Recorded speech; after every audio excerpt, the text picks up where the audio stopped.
We're coming in hot with inspiring guests, witty banter, and colorful commentary for today's veterans and military community. This is the Tango Alpha Lima podcast. They call me crazy cause I'm facing all my giants. They try to scare me into thinking I can fight it. They tell me I should never even think of trying. But that's just me, I'm gonna live out in defiance. Welcome back, Alphas, to the Tango Alpha Lima experience. Ashley decided to come back. She didn't get scared off that first one, so she's back. You good? I'm here. Hi. Hey, everyone. No triggers from, the experience of No. the Tango Alpha? All right, good. All right.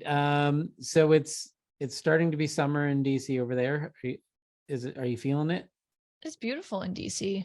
Is it hot? Outside of that odd anomaly of the Canada fires, I finally had a full empathetic moment for the folks in California with forest fires and all that. Like the Smokey the Bear gal came out at me. I was like, Canada, who started your forest fires all at the same time? Because it looked like an apocalyptic haze here in DC. The weird thing, I Philly, never saw video coverage of the actual fire. I only saw the smoke. I only saw the smoke footage. Like we only really care about America. So fires were across the border. Smoke was on our side of the border. That's the news we get. Yeah. And I imagine in Canada, the news is very different. They probably didn't show New York City. Yeah. And I was just thinking about an old fashioned. If I just held it up in the sky there, it would have been nice and smoky. It would have been delicious. And you probably would have collapsed from, air poisoning, but I live in LA. Although I didn't live here. You're doing great.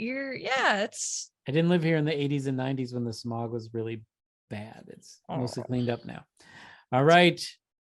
So you have a story about people who did live through the smoggy part of LA, and they're gonna be needing medical stuff soon, right?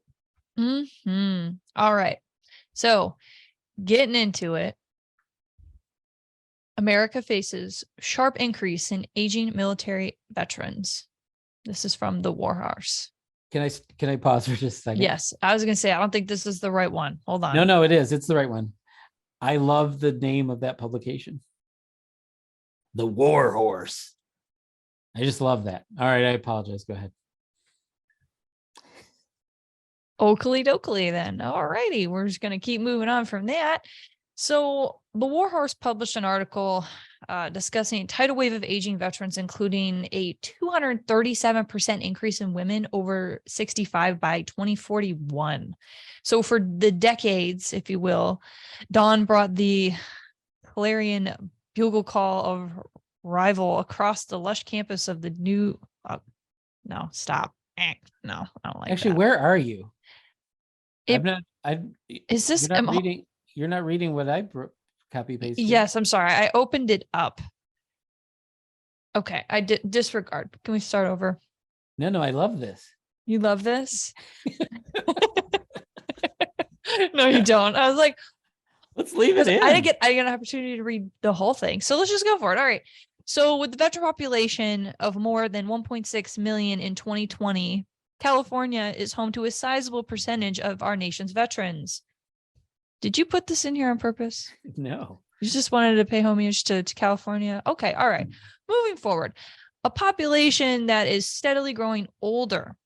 So a lot of the focus is on OEF, OIF veterans for obvious reasons, but reality, the bulge in the snake, so to speak, of the veteran population in California is certainly over 55, says Keith Boylan, the Deputy Secretary of Veteran Services at CalVet, just California's veteran organization.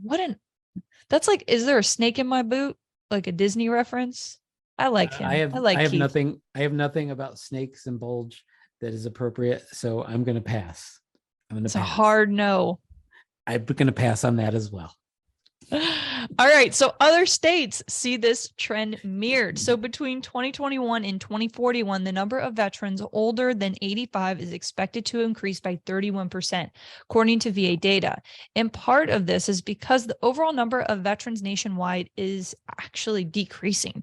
During World War II, the military service was common. In subsequent wars, the proportion of the population who served has steadily fallen. So between 2000 and 2018, the number of veterans in the country declined by a third.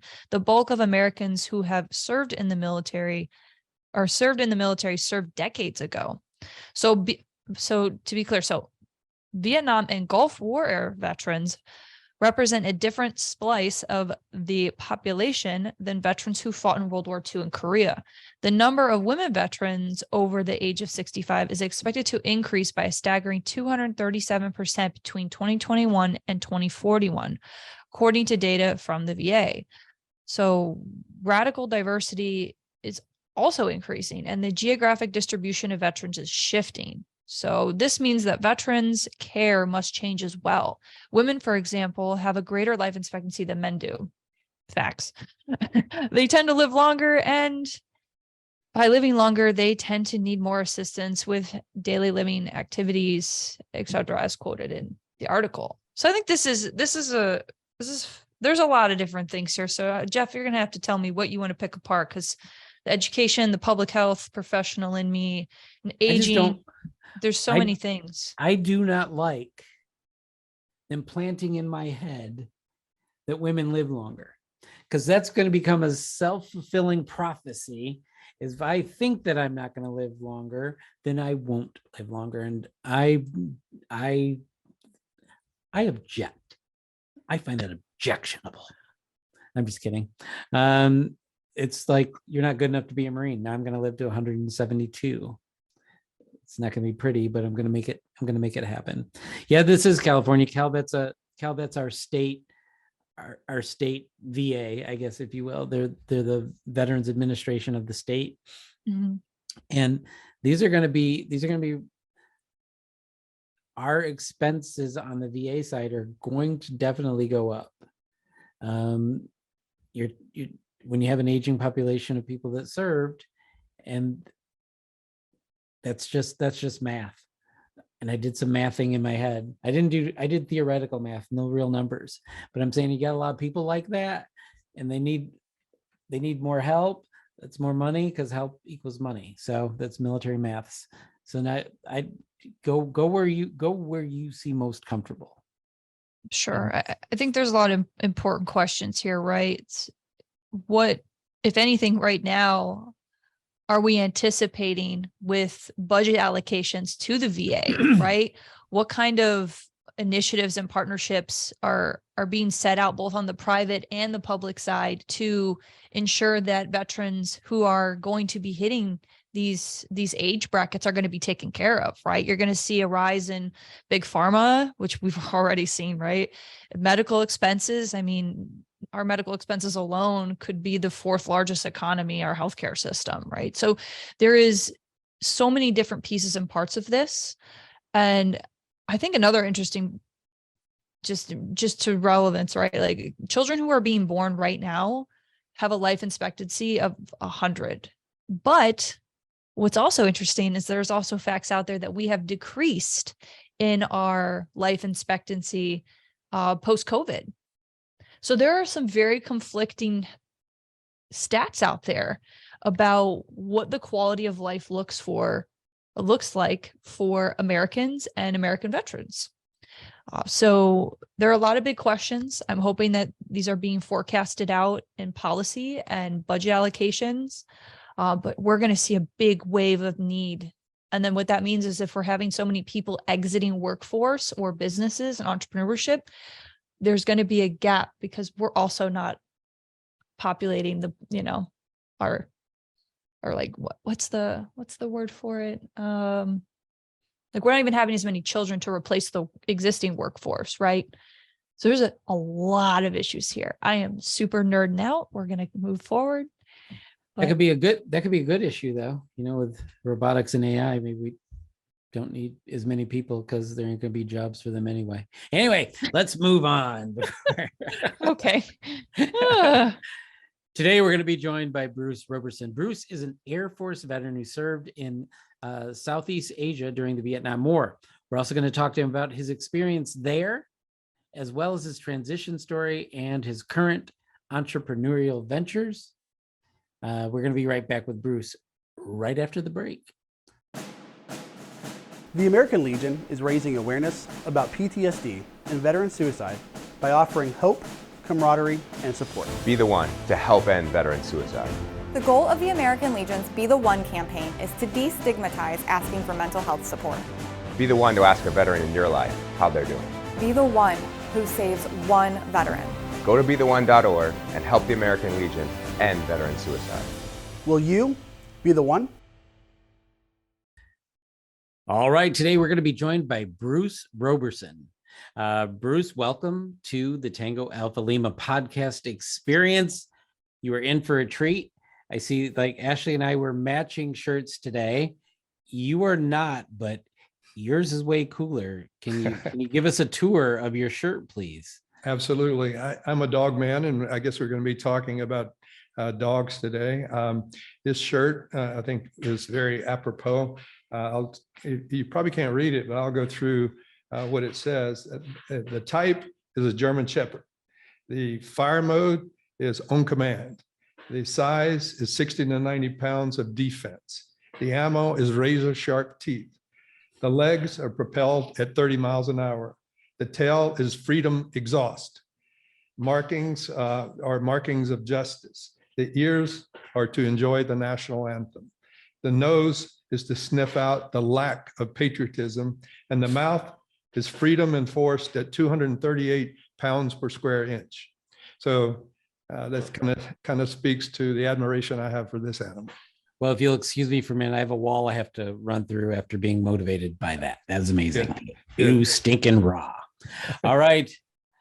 Our friend, in case she forgot, Ashley always starts with the first question, and we haven't gone away from that. So Ashley, you have a first question? I do. So I'm interested in how you got started as a military canine handler. I know that it's a selective process. I'm curious about the time and space in which you became a canine handler, or how canine handling influenced your military career.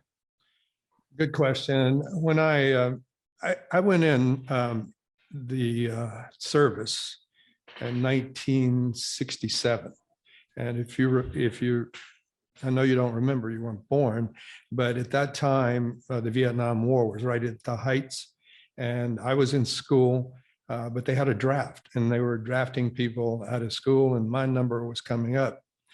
So I said, okay, I'm going to end up maybe in the Marines or the Green Berets on the front lines at Quai San or someplace like that. So why don't I try to cast my own fate a bit? So I joined the Air Force. And I said, well, maybe I can be a pilot or air traffic controller or something like that and be in a nice, safe spot. So I went to basic training at Joint Base Lackland and Lackland Air Force Base in San Antonio, Texas. And then I went through the basic training, which was pretty rigorous. Maybe not Paris Island, but it was still pretty rigorous at that time. And then I went through combat training, and they needed dog handlers. So I was selected to go through the patrol dog training at Lackland Air Force Base. So I spent about 3 months doing that. And, I kind of actually liked it because I grew up being a dog lover and, saw what these animals were capable of. And it was challenging. So I decided to do that. So I got qualified in being a dog handler. But my first duty station wasn't a place where they needed dogs. So, but I was qualified to be a dog handler. All right. So, go ahead, Ashley, you got more? No, I was just going to say, I think that's fascinating. So you said you were there for the training itself was 3 months, and that was in addition to your basic and then your individual training, or because it was? Altogether, it was about 3 to 4 months because I went through basic training, which was 6 weeks, and then dog training, which was about 6 weeks. Plus I went through combat training as well. Well, actually came back to do that. And then I shipped out to NORAD in Colorado, which is the underground complex, which is the North American Air Defense Command. And I was there in the security forces at NORAD for until I received orders to ship out to Southeast Asia. And that's when the dog handling and the real kind of, pardon my expression, shit hit the fan. So went to, I actually was stationed up in northern Thailand, right on the Mekong River across from Laos. And that was during Nixon's secret war, if you guys have heard of that. We were supposedly, there was speculation that we had combat activities in cross borders in Laos and Cambodia and areas like that. When there was an agreement between the US and the Vietnamese, there would be no incursions into those areas. However, they did and we did. So I was at a special operations base with a 56 Special Operations Squadron. Also there was contingents of SOG troops as well as CIA. And we had a major computer base there, probably the largest computer in the country, including the United States at the time. And we were monitoring traffic from North Vietnam through the Ho Chi Minh Trail, which was running down through Laos into Cambodia, and then armaments going into Vietnam. And we were actually dropping listening devices on the Ho Chi Minh Trail. And we had captured Russian and Chinese trucks, so we could listen and record on the computers of big tapes, not like computers today, what was going on. So we were responsible being with the 56 Special Operations Squadron, the security division, with securing these assets up in northern Thailand on the Laotian border. In fact, some of our pilots from our base were captured, and the enemy learned about this secret operation that we had with this listening device. So we became a very big target for the communists who were in Thailand, somewhere in Thailand, Laos, and of course, North Vietnam. So that was an interesting assignment, and we were there protecting that, as well as jumping on a Jolly Green Giant at moment's notice, flying across the Mekong River into Laos to jump out and protect assets that were down, planes that were shot down over there. I have one picture going back in time. I don't know if you guys can see that. Yeah, but that's on a PSP runway. I happened to be off that day, so I had the only civilian clothes I had on. But if you notice my feet, it was military shoes. But anyway, that's fully loaded A1E Sandy, ready to go on a run over on the Ho Chi Minh Trail, and that's napalm. Wow. So we were in a strategic location. And in fact, I think I can point this out here. This is where we were. This is the Mekong River, and this is our base.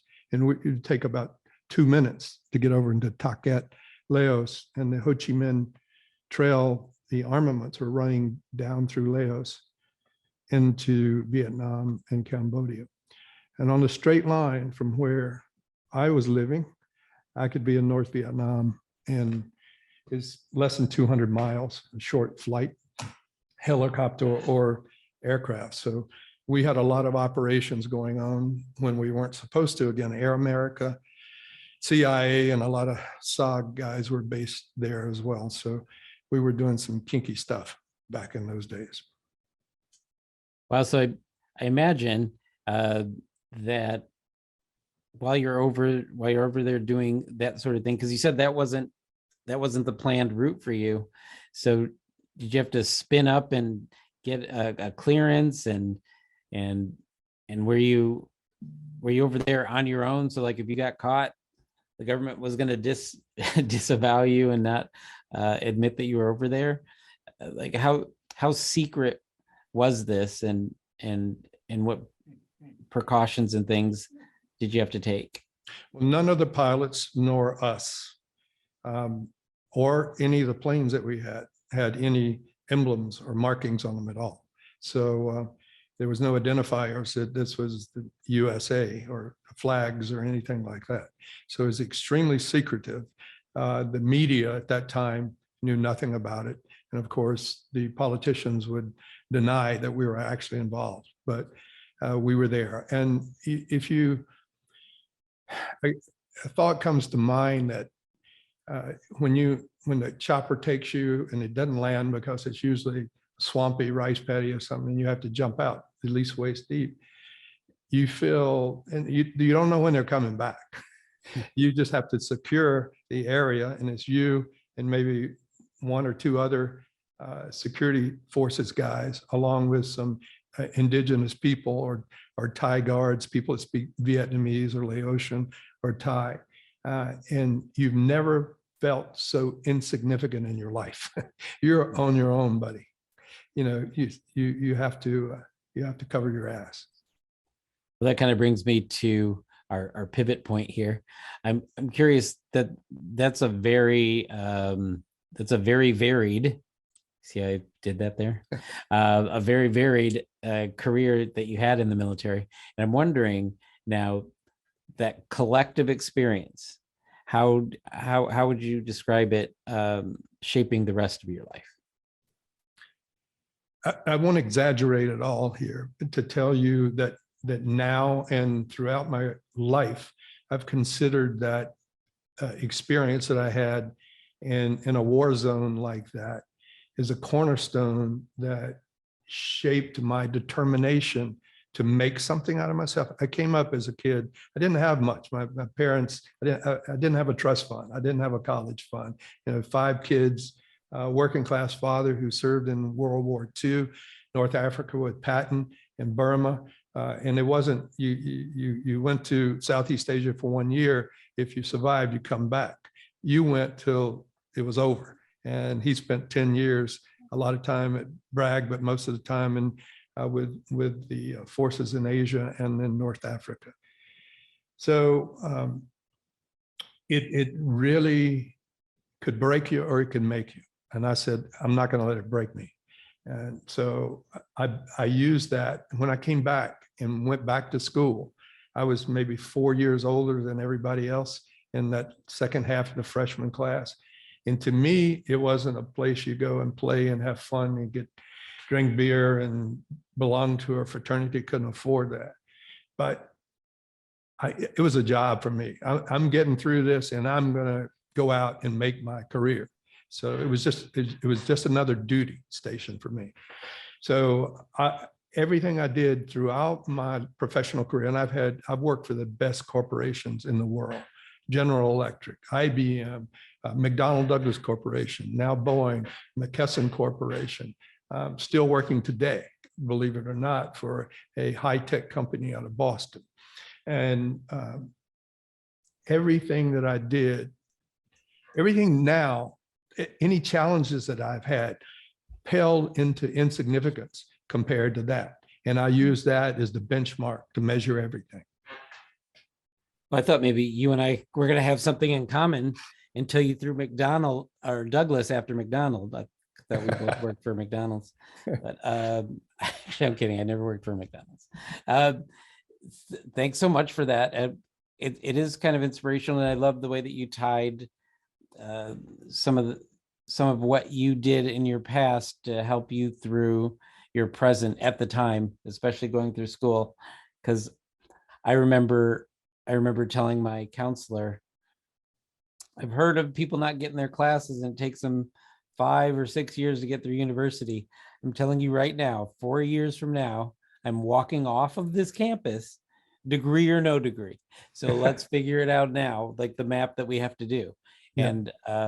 And I do think that age played into that, because I already felt behind. You know, they talk about the service gap that, you know, you have that, whether it's 4, 8, 10, whatever it is.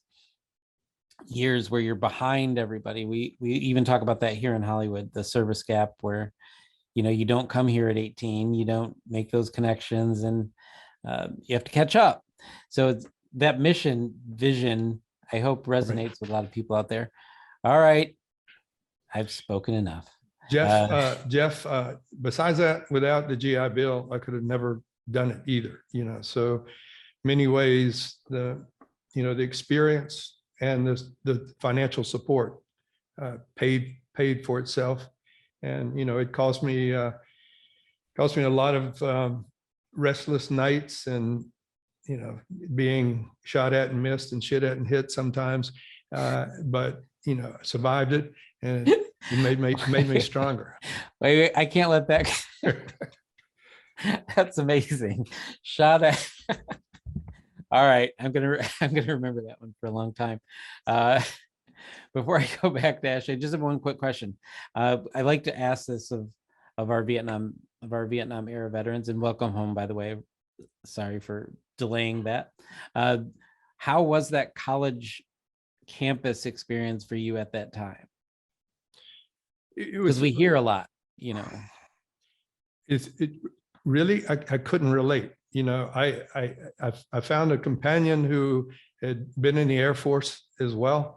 And we just kind of hung out and lived in our own world, had a lot of the same classes, but the kids were in a different world. They were 4 years younger, and I can't blame them. They didn't have to go through that. I wouldn't want them to have to go through that. But the college life was a job. It was totally a job to me. I ended up on the dean's list.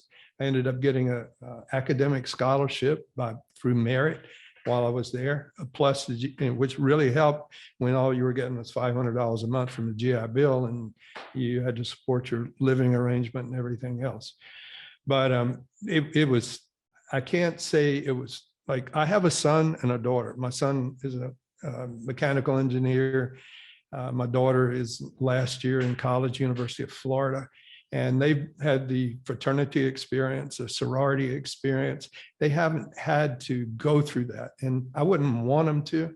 I'd rather they take an officer route or something like that if they decide to go in the military and don't have to go through all the grunt stuff that I went through. But I doubt they, ever have to serve. No, it wasn't, to answer your question specifically, it wasn't a normal college experience, a social experience. Well, I guess I was kind of aiming toward, you didn't get protested or. No, although, I came back a little bit with my head down, because at that time, we were baby killers, or, the war wasn't very popular. We didn't get to board the airplanes first, like the guys do today. Didn't get much thank you for your service, if at all. I often wonder when I'm in the airport now waiting to get on, they say active military members first. I said, what about combat veterans? No, you're not eligible. It's just like, gee, wake up, guys. I mean, you're talking about a whole battery of individuals out here who've, given everything they could. So I don't care about getting on the airplane first. It's just the acknowledgement. Don't get me emotional. Well, don't get me emotional, but becoming emotional. All right, Ashley. So just to echo the sentiment, welcome home. I know that you had an unusual experience, having moved through the education piece, right, as a job. This is what needs to happen to get to end point, right, A to B. Let's pick up on C.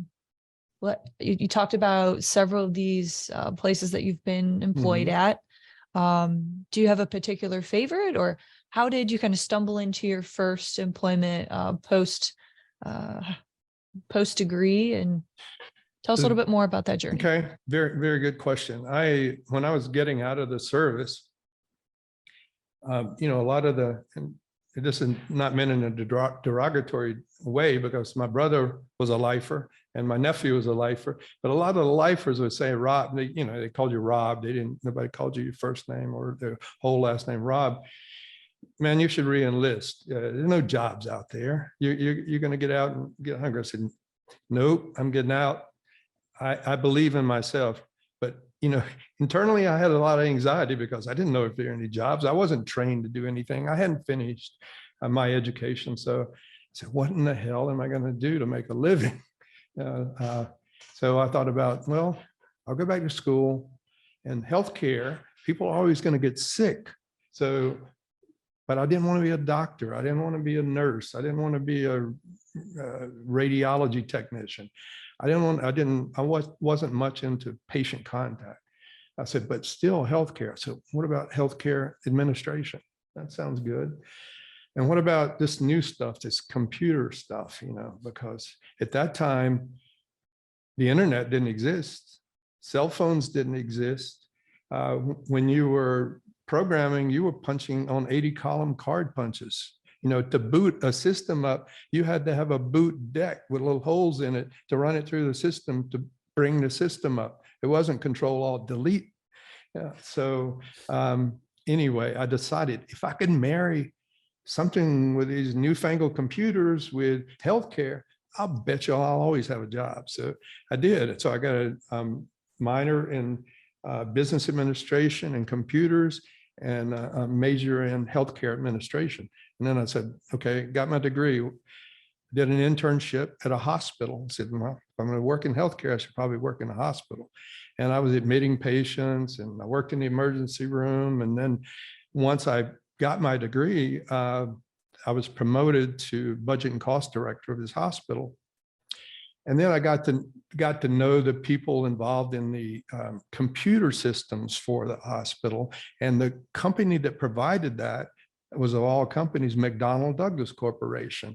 McDonnell Douglas, who made the F-4 Phantoms, the F-15 Hornets, the F-18 Eagles, the DC-8, DC-9, DC-10. So I said, wow. I talked to the representative. I said, do you think I could get a job with your company? And he said, I don't know. I talked to Herb. Okay, I'll talk to Herb. I went to Atlanta, got a job with McDonnell Douglas Corporation. I was at that time maybe 30 years old, and I started on my way. So all the time, the gap, the lag that I missed, I just went on a trajectory like this, and working for an information technology company, a company that was an $80 billion company back when 80 billion was a lot of money back in 1980. So that started me on the way in corporate America. Now, I will have to say that I got so enthralled with that and climbing the corporate ladder. I had my chance at last. I'd been a grunt, and I've got it. I'm going for it. And my family life suffered at that time because I was traveling all the time and getting involved with implementation of systems. And so I was traveling all the time, and I was loving the hell out of it.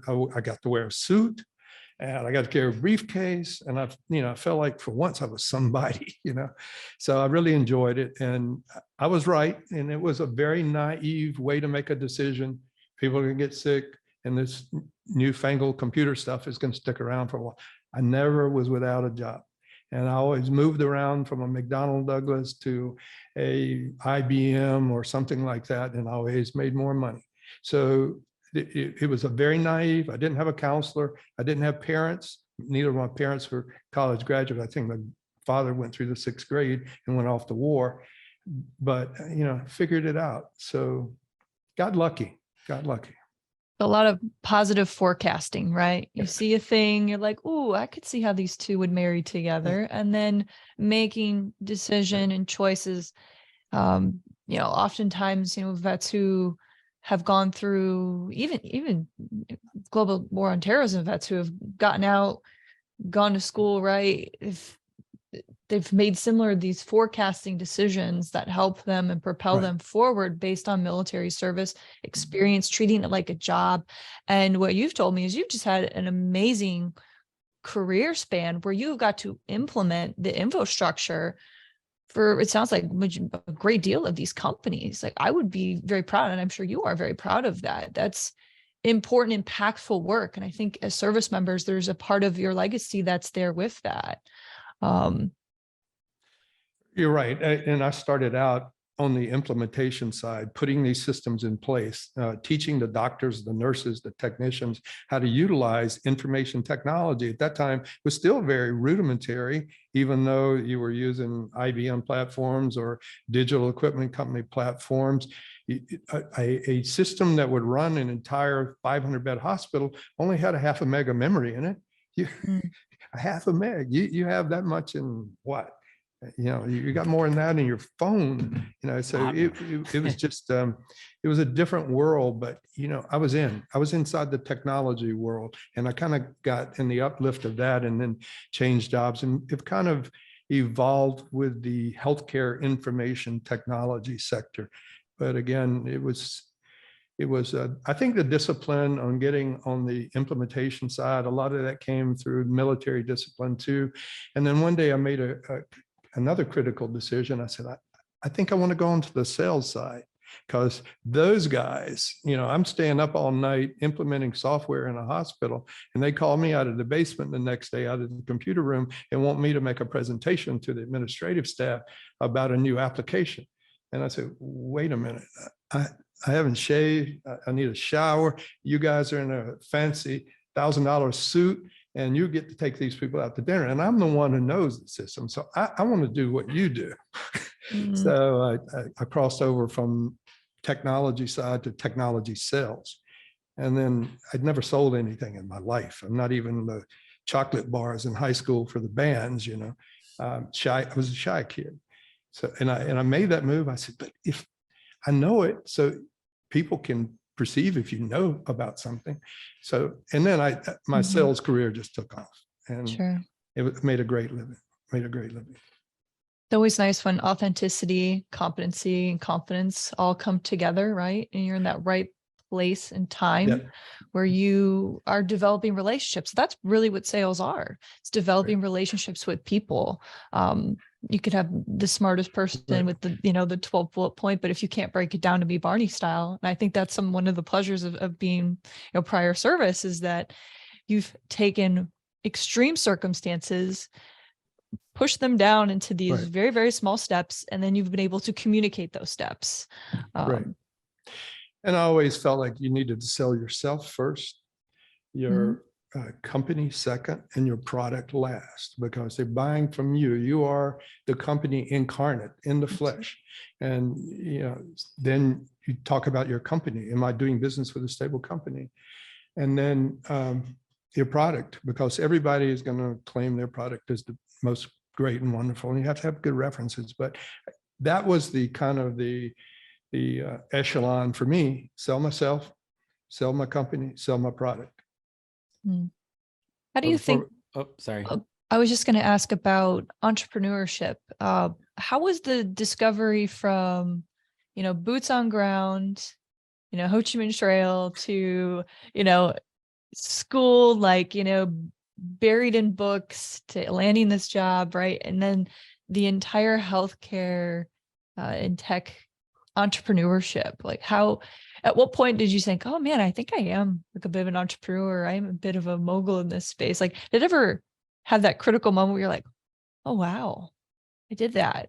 Or there's always a member of you were involved in. I got involved when I was at IBM and Baxter, and they decided to sell our company, and I was a vice president, and I was on the team to kind of get rid of people that we didn't need. When you do a merger and acquisition, you kind of shed off, well, we don't need these, we've got duplication here, or whatever. I was on the team to help merge them together.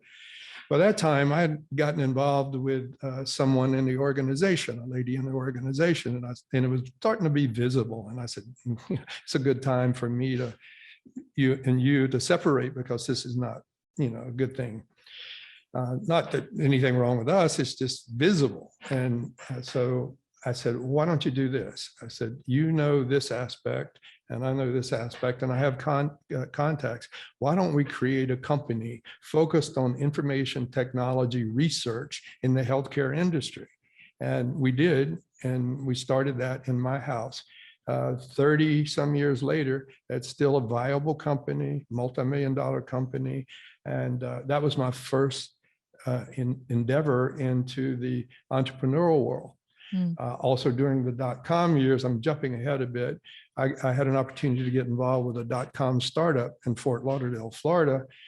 We took public on the NASDAQ. So I got to do a lot of Wall Street stuff, and the stock went through the roof. And I had a contract there and sold the stock and pocketed a lot of money. And then I started another company that was basically kind of a precursor to Facebook. That one didn't make it, but it was a great idea. We did a capital raise through a private placement, and we would just kind of ran out of gas. And then I've started two new companies lately. One is a podcast company called Expresso Health and Wellness Podcast. And my wife really runs that. And she brings in healthcare professionals from different disciplines to focus on, she says, living longer, loving longer, and having a happy life. And she's very fit, and she keeps me fit even at 75 years old. You can't see what's behind here, but it's a whole gym, and we work out and we stay healthy. And hey, you know, I heard that most people that are 70 years old or older, if they fall on the floor, they can't get themselves up. That's not me. That's not me. I'm not going to let that happen, you know. So I think there's a certain degree of control that we have over our health condition. So I emphasize wellness, not sickness, although our society emphasizes sickness because we spend $5 trillion a year on the total healthcare spend in this country. We rank 35th in the world in total health condition. So we're making a bad investment because we're not getting the return. If we focused on wellness instead of sickness, we'd be a lot better off as a nation. President Kennedy, you guys don't remember this, you weren't born, I do. I attended one of his speeches, Keenan Stadium in Chapel Hill, North Carolina. He was a big proponent of youth fitness. And, you know, the kids were fit. They got into it. They exercised. They went out on the playground. So the whole nation was about fitness, the Peace Corps. So I think maybe it's because of the devices that we have, sitting on the sofa too much, eating too much junk food. Our kids are not in the condition they should be. Our population is not in the condition. And yet we spend more money than the next 5 countries together on the healthcare spend. If the US healthcare was an economy, it would be the 4th largest economy in the world. Over 4 trillion, expected to be 6 trillion by 2028. So we got to do something differently. And I know I'm on the inside. I see it and I live it. So, and my wife lives it. And that's why we did the podcast. It's Expresso Health and Wellness Podcast. And each week she brings healthcare professionals, usually doctors in functional medicine, doctors who are into compounding pharmacy. You know, you go to a regular retail drugstore, you get a script for a drug, that may not be right for you. It may not be compounded exactly for your body chemistry. So we use special compounding pharmacies. They exist out there. So, you know, we do hormone replacement therapy under a doctor's supervision. I'm 75. Men start losing testosterone at a very early age. So I take testosterone injections under doctor supervision, get regular blood tests. So you can be healthier. We can live longer. We can live a healthier life. And I would say it's just better aging, not anti-aging. It's just better way of aging. Well, I can certainly say this, Bruce, you are going to inspire a lot of listeners and viewers because you're a health advocate, you're dedicated to your wellness, you are a warrior, a scholar, entrepreneur. You have had an amazing life. You have done so many things. And I'm sure that for each bit that you've shared with us today, you're going to impact someone. Someone's going to say, you know what, if Bruce can have this determination mindset, and he's hitting the gym with his wife at 75, like I'm here for it. I don't have any excuses. It's time. The time is now. So I'll throw it over to Jeff. I know you have some thoughts. Well, I wanted to make sure that we got in the Express Soul Health and Wellness, and that you also have a companion company. What can you tell us about Express Soul Coffee? This is our newest venture and extremely exciting. We just launched about 2 weeks ago, went live. We've been working on it for 2 years. First, you have to build an e-commerce platform, and you have to find an organization that's really competent in that area. So we vetted out about 4 different companies and finally found a company in Aventura, Florida, and really it's headed by a guy who's a Russian guy by nationality, and has a few Ukrainian programmers in. They do wonderful work, as well as some Hispanic people as well. They do beautiful work. So they completed our e-commerce platform. You call it a website in e-commerce because you can go on and order what you want, and things of that nature. You can order bundles, you can order individual blends. And my wife and I have been to Colombia. She's Colombian, and we go to Colombia. She's from the coffee region of Colombia.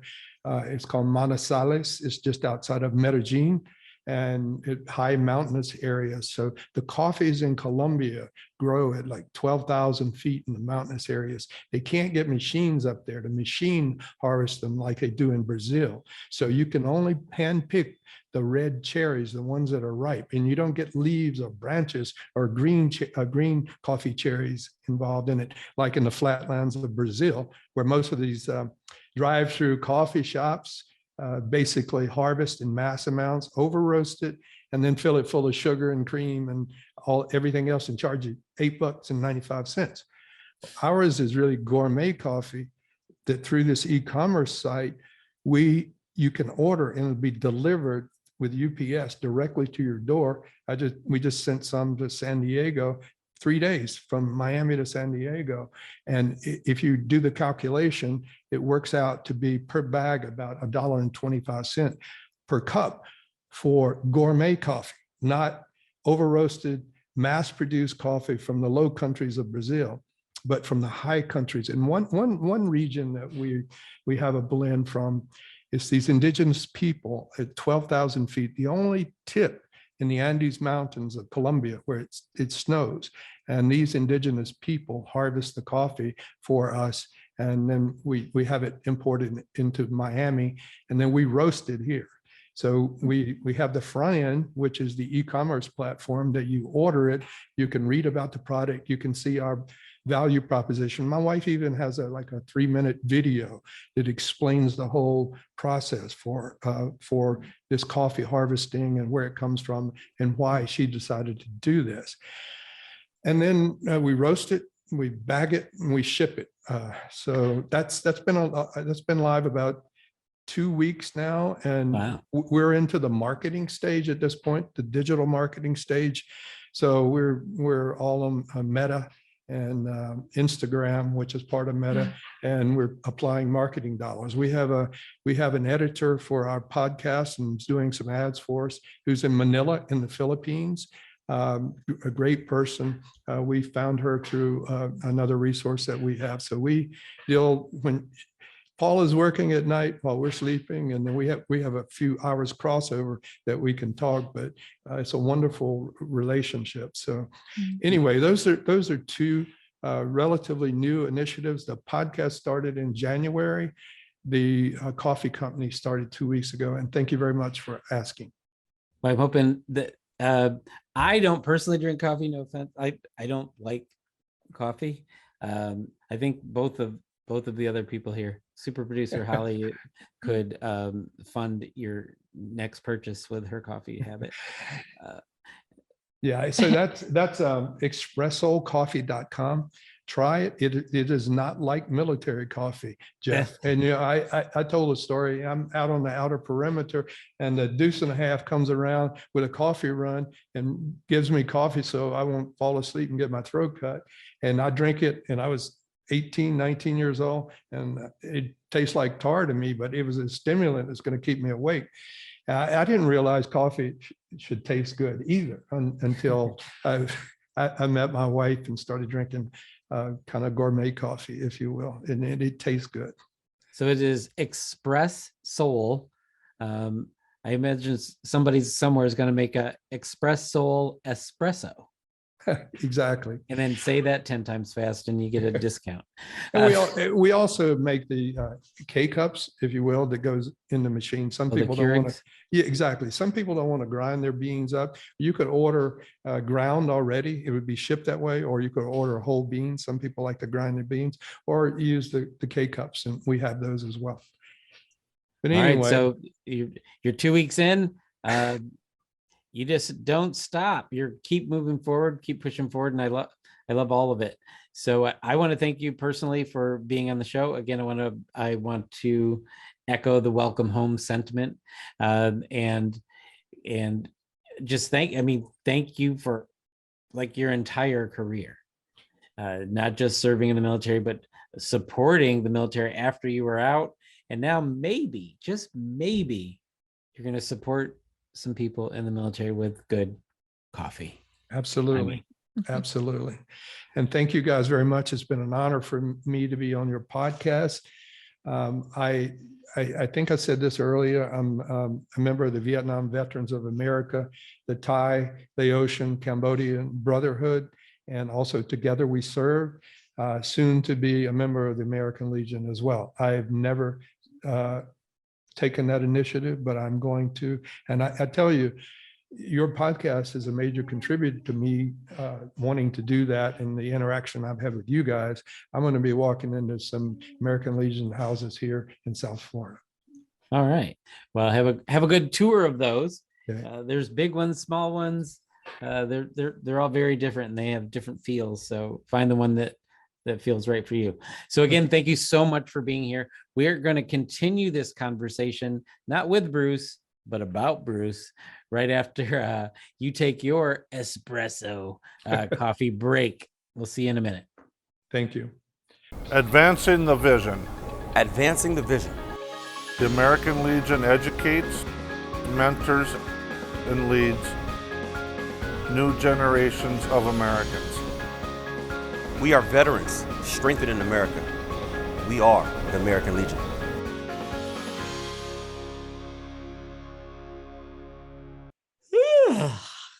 I am refreshed after that break. Let's get right back into this. What are your takeaways, Ashley, from Bruce? I was going to say, you clearly didn't take your espresso shot, but I'm not a coffee drinker either. However, I will say this about Bruce. He has done so many amazing things, right? Entrepreneur, saw a need in like healthcare.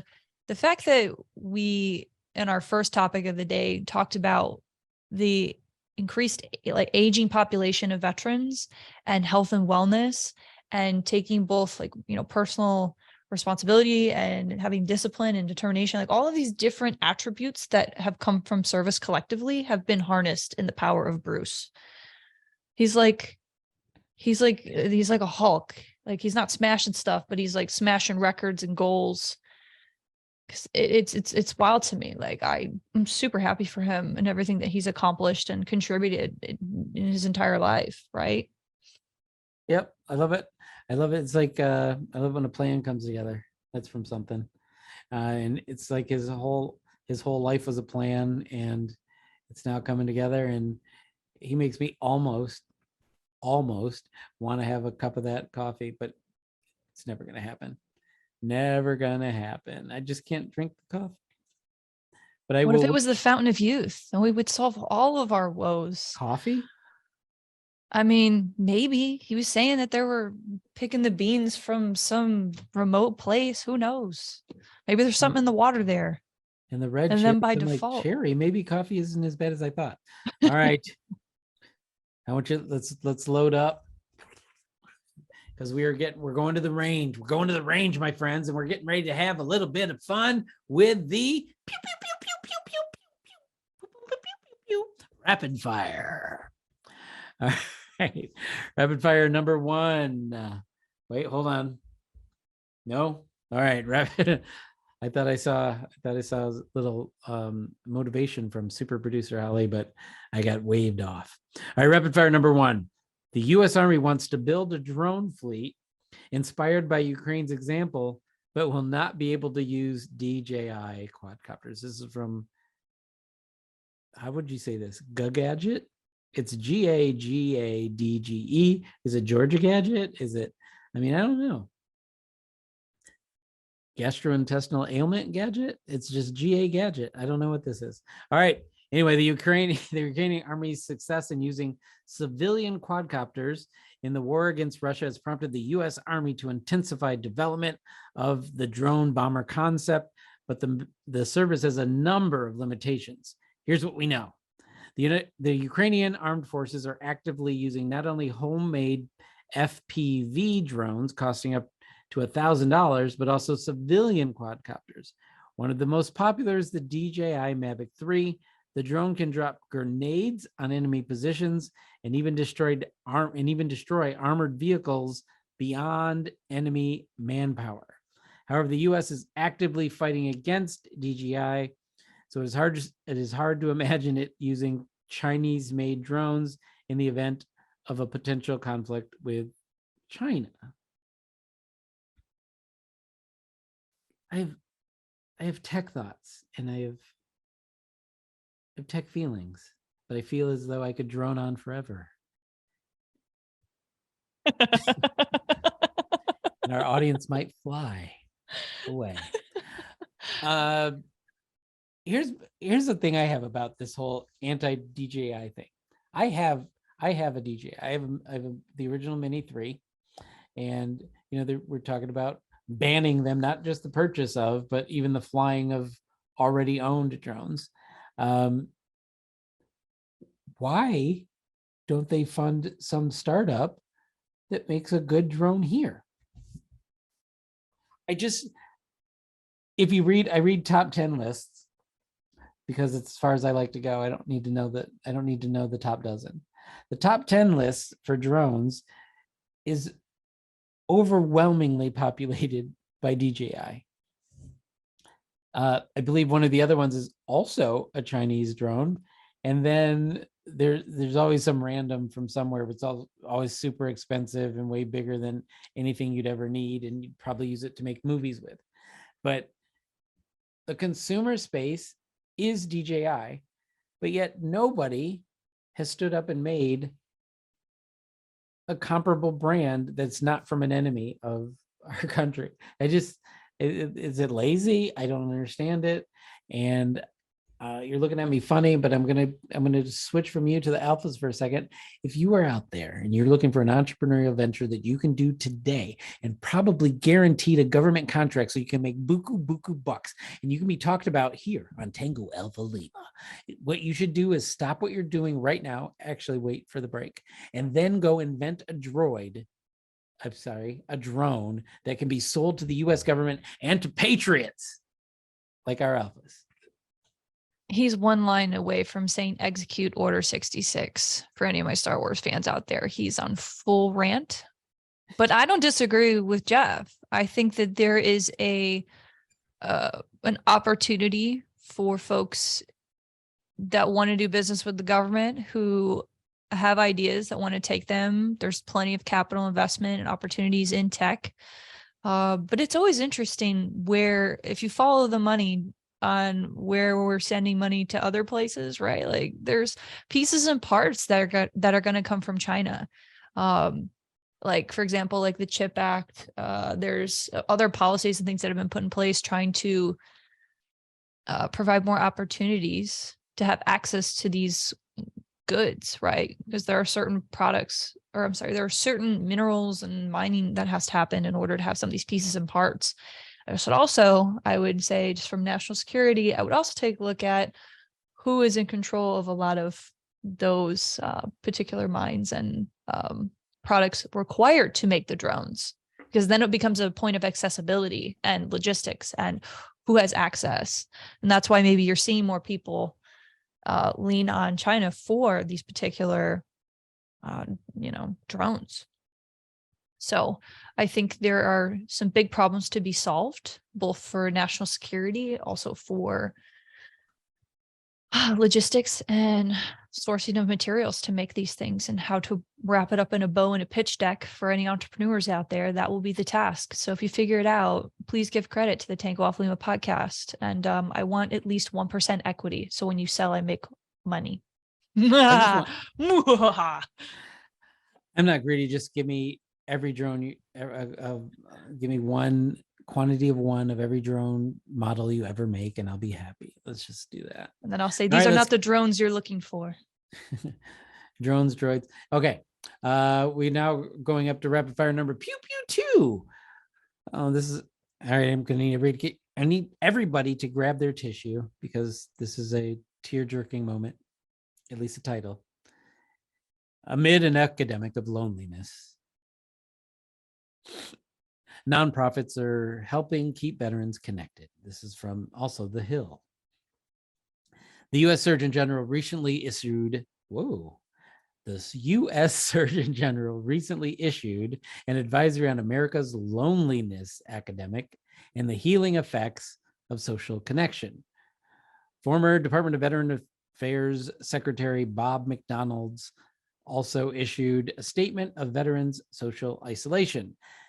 These are important reminders of veterans' need for connection and community. Fortunately, there are many organizations seeking to support veterans. As a longtime volunteer for a nonprofit focused on building wellness community for veterans, I've experienced the positive effects of such programs firsthand.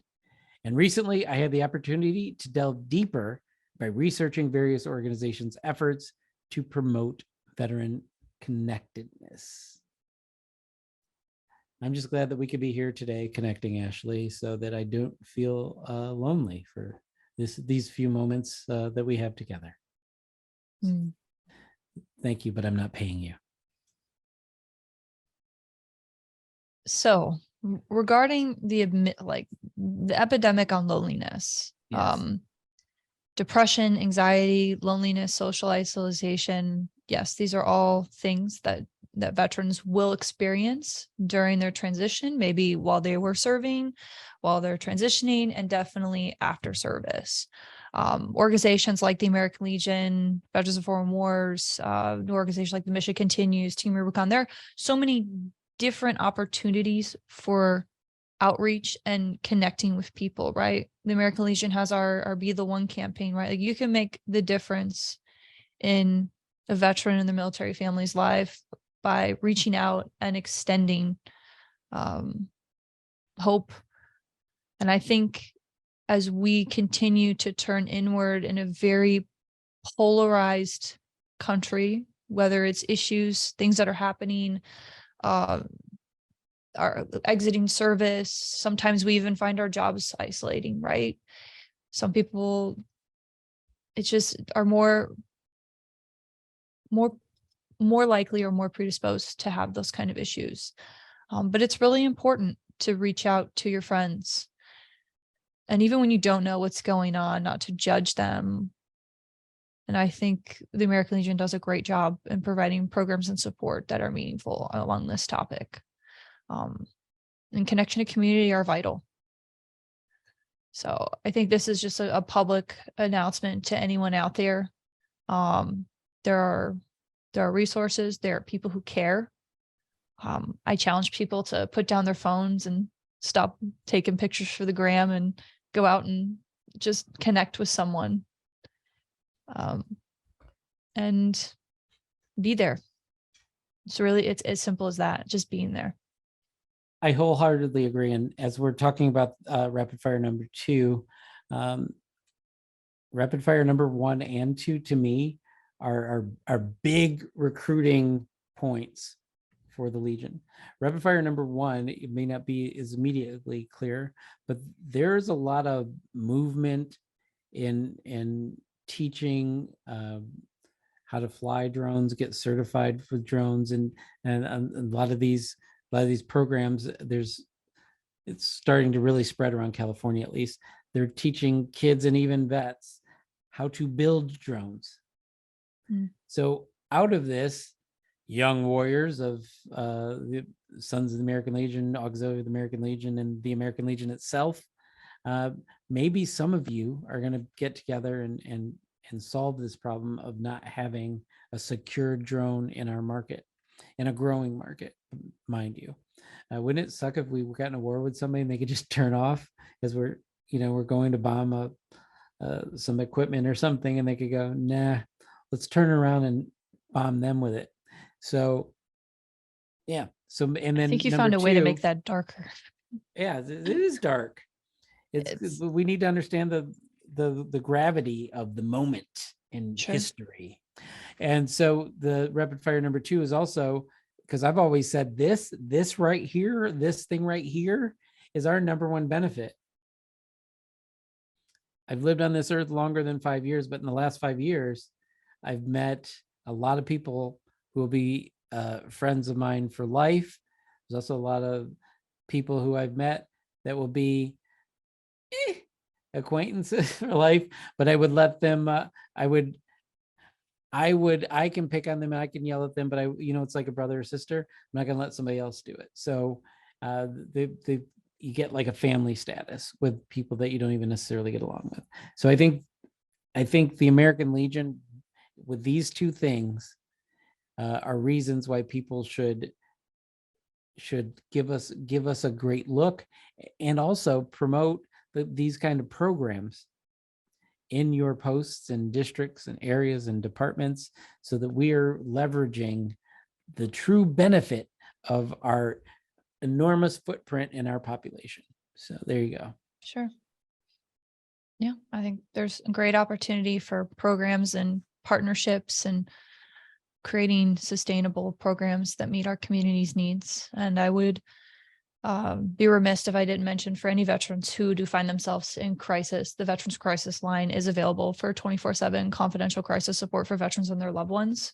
So all you have to do is dial 988 and then press 1. You can chat online, and you can also text 838255. Or you can call Ashley directly at, no, never mind. 555-555-555-555. All right, this one, it's a little bit longer than, it's medium rapid, but Ashley, I'm going to be counting on you for brevity. No, perspective.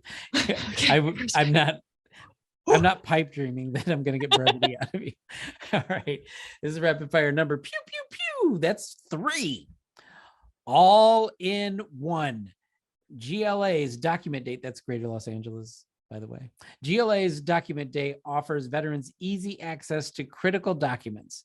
This is from the Veteran Affairs website, and this is from the specifically VA Greater Los Angeles Healthcare. I did not choose this just because it's in the City of Angels, where I also at, because I'm one of those angels. It's a great story that hopefully gets replicated across the nation. Getting a copy of a driver's license or birth certificate can be frustrating, taking time and money, but it's certainly not an insurmountable task. Now imagine trying to do it while also being homeless, struggling to survive day to day, and dealing with mental health issues or a disability.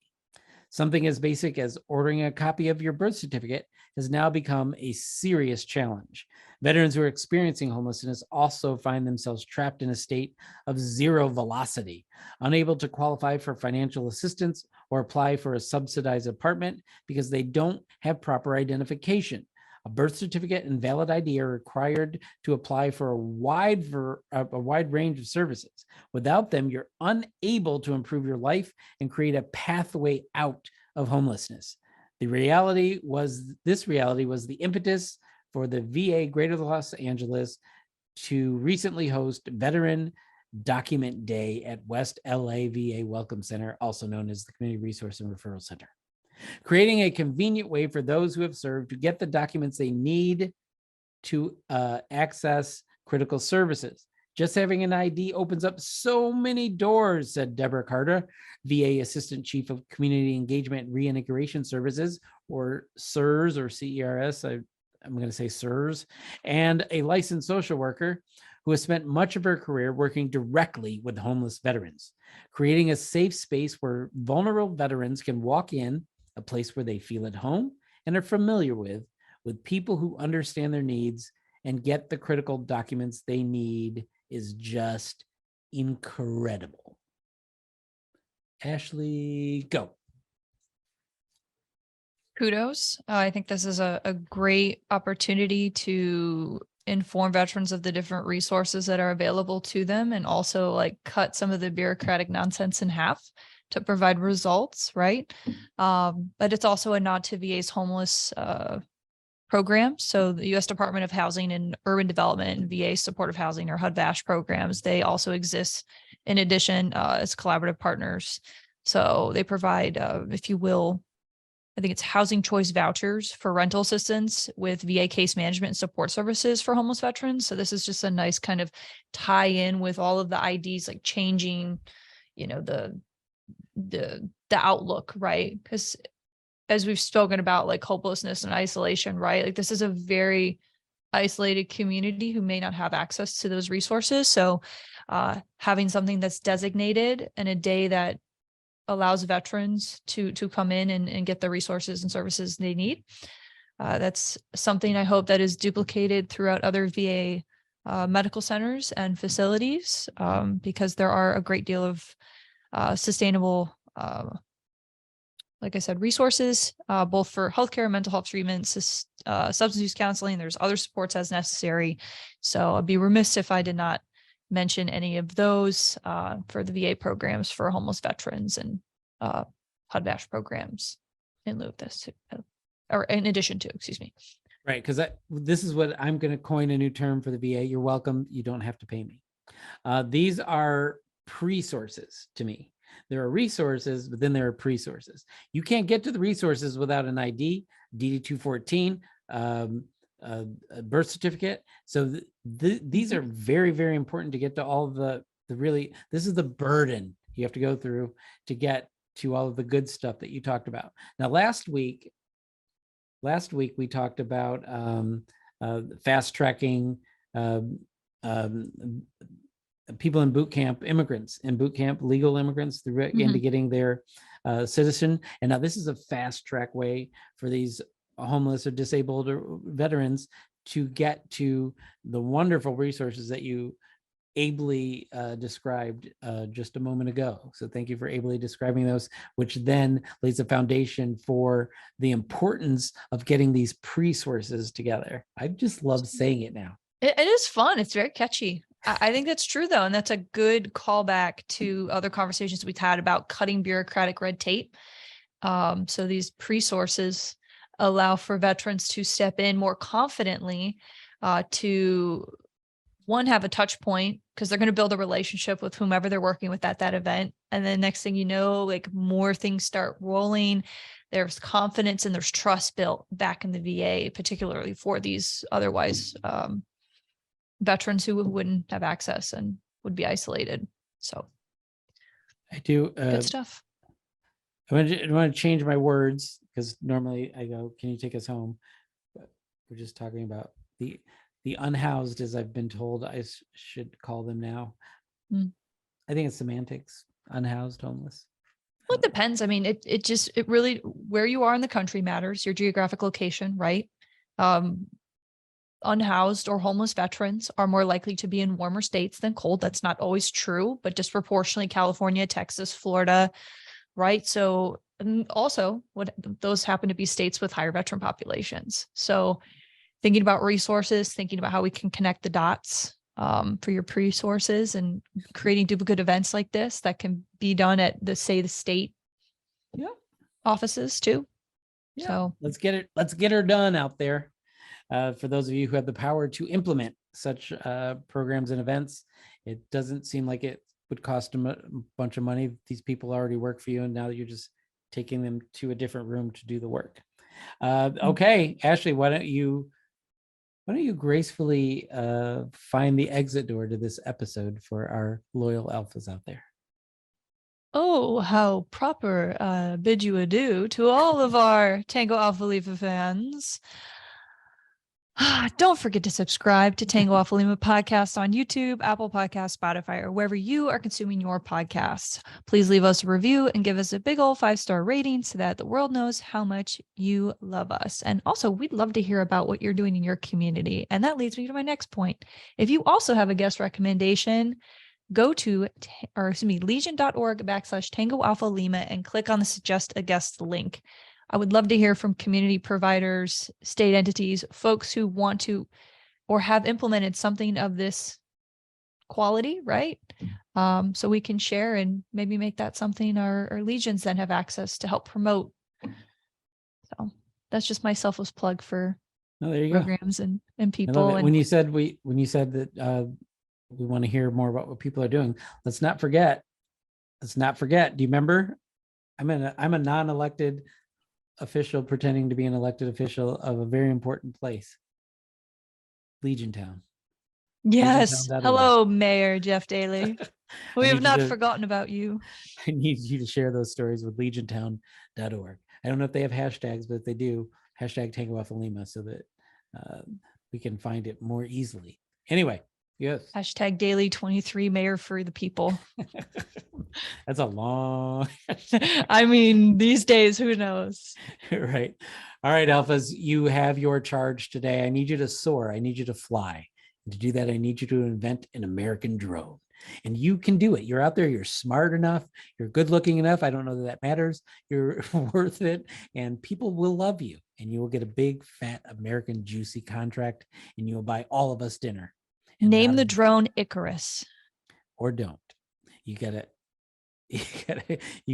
take that on yourselves. Okay. And so we're gonna let you get back to work. And so with that, I'm gonna say with confidence that we have put into the bag a great episode of season 4, episode 165, and we are now mission complete.